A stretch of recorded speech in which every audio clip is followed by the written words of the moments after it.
que eu estou trazendo é a relação que eu tenho comigo, a relação que eu tenho com as minhas emoções, o jeito que eu me cuido emocionalmente, o jeito que eu dialogo com as minhas emoções.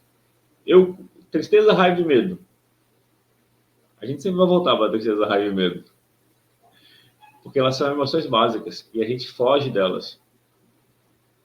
A gente foge das emoções básicas como um modo comum de agir.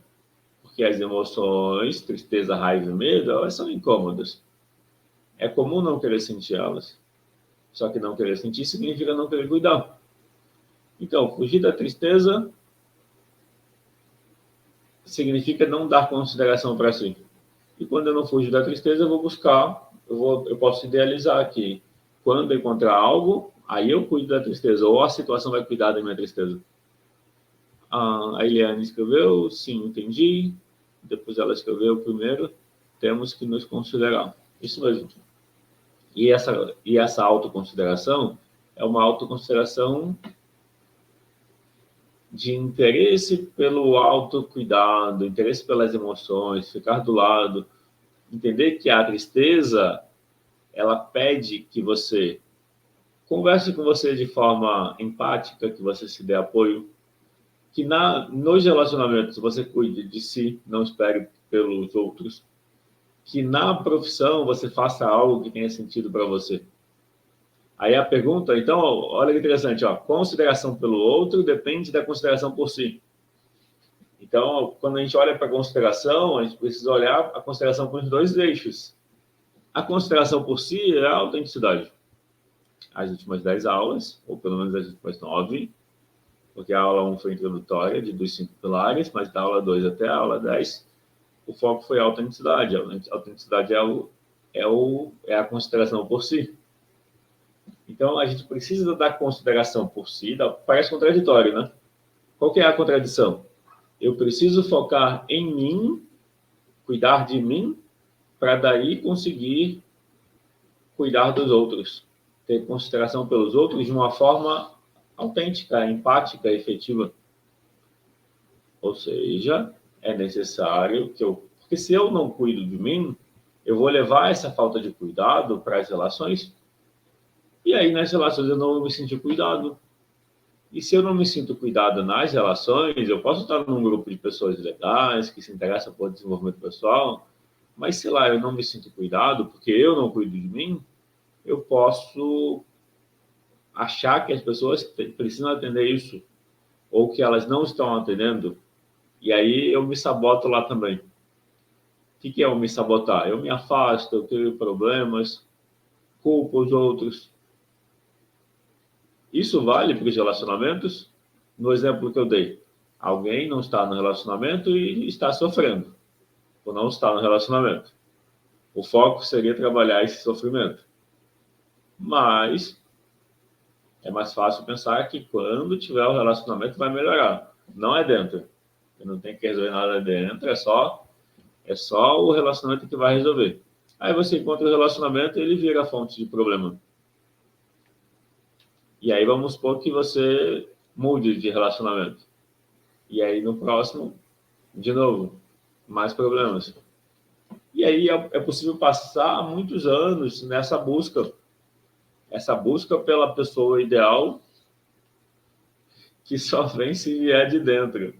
A gente precisa se tornar as nossas situações ideais. O que eu quero dizer é necessário que a gente cuide da gente da forma como a gente gostaria de ser cuidado. Quando a gente cuida da gente da forma como a gente gostaria de ser cuidado, nesse momento, a gente encontra esse... De novo, é um processo... Eu sempre deixo claro que é um processo. E é um processo que a gente precisa ter consciência e agir com intencionalidade. Se a gente vai só vivendo, pode ser que a gente vai se desenvolvendo. Pode acontecer também. Sem intenção também funciona. A vida vai trazendo desafios. O que eu estou dizendo é, sem intencionalidade, sem uma busca ativa, intencional, pode acontecer que você vai vai, vamos dizer, flutuando pela vida e pode ser que você chegue onde você quer. Só que eu imagino, deduzo que isso é mais raro, não que não possa acontecer. Agora, quando a nossa mente coloca condições para a gente ficar bem, ou idealiza que uma situação é melhor, muitas vezes o que a gente percebe é isso. Você consegue, e aí você vê que não muda muita coisa. Não era a situação. Na verdade, era fazer o melhor com o que se tem no momento. Esse é um princípio muito importante. A minha pergunta, então, agora, se você puder responder, de 0 a 10, o quanto você faz o melhor, o quanto você se desenvolve e faz o melhor com o que você tem no momento. Exemplo, no momento não tem as pessoas, no exemplo da pergunta que a Eliane respondeu.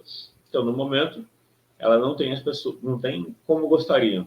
De 0 a 10, ela tem 6 de conexão, de consideração. Aí eu perguntei o que seria, o que ajudaria a subir na escala. Ela disse estar com pessoas legais que buscam desenvolvimento pessoal, que falam desses assuntos. Então, no momento, ainda não tem como gostaria. Ok. Até ter, isso é um processo. A pergunta seria assim, com o que você já tem, como aproveitar da melhor forma? Ou seja, se o foco é o... Ah, melhor ainda. Primeiro essa pergunta, vou reforçar ela. De 0 a 10, o quanto você faz o melhor com o que você tem? Ou seja, de 0 a 10, qual é a sua intensidade em tirar o melhor aproveitamento, em fazer o melhor daquilo que já está disponível? Quem quiser responder, então, de 0 a 10, o quanto você faz o melhor com o que você tem? A Eliane escreveu 8. O que você precisaria fazer? Aí sempre aquela pergunta. A próxima pergunta é, para subir para 9 ou para 10, o que você precisaria fazer que você não está fazendo? A Eliane escreveu, estou com exigente ativo. Exigente ativo significa que tem uma dor ativa. Entendeu, Eliane?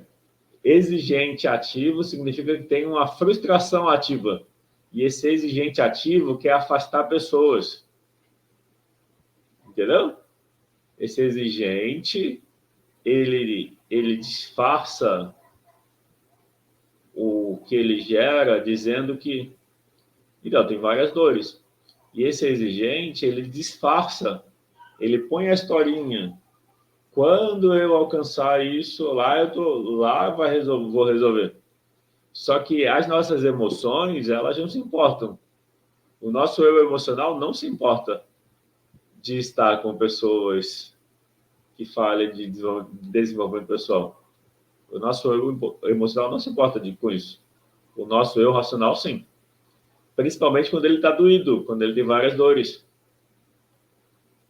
O que eu estou dizendo é, quando a gente busca uma situação ideal, essa busca é uma busca por fugir da dor, que já está presente na relação com as pessoas que já estão disponíveis.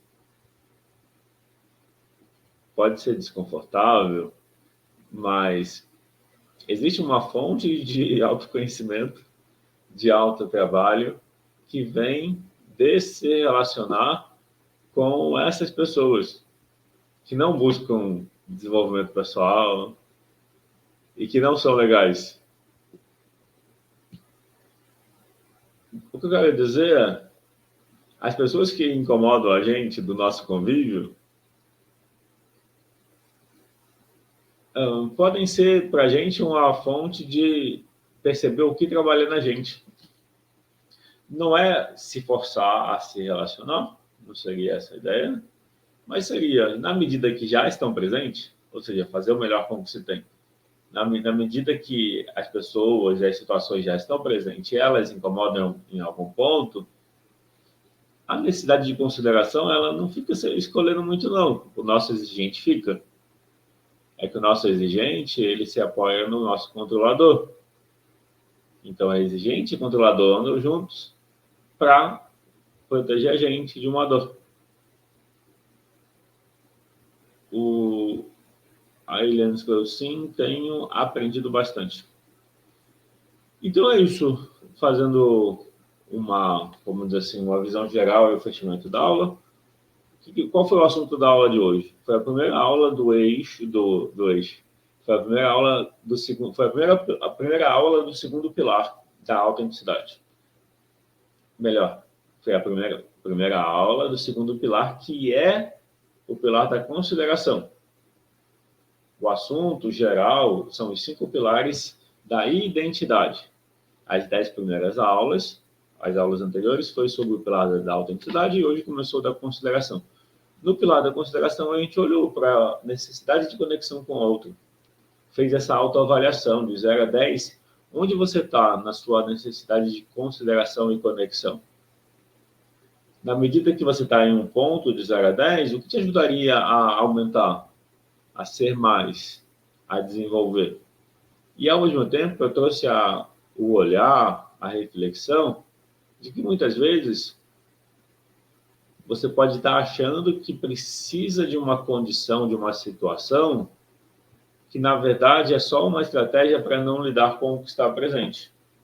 Aí a pergunta seguinte foi: como fazer o melhor uso com aquilo que já está presente? Não quer dizer não buscar uma situação ideal. Busca a situação ideal e faça o melhor com a situação presente. E aprenda com elas. Vai aprendendo com elas. Bom, é isso. Foi isso por hoje.